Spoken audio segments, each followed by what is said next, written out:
Syederalun akibat hujan deras yang terjadi beberapa hari lalu, tanah perbukitan di Dusun A, Lorong Lok Bakung, Gampung Blangporoh, Kecamatan Muara II, Lok Semawe, longsor ke perumahan warga setempat. Akibatnya, badan jalan lorong itu tertutup tanah dan sebagian tanah kuning itu ada yang masuk ke rumah warga.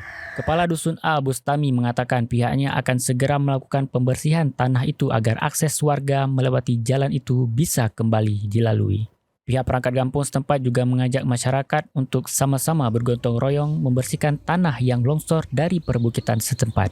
Memang awalnya tanah itu dikeruk pemilik tanah untuk pembangunan rumah.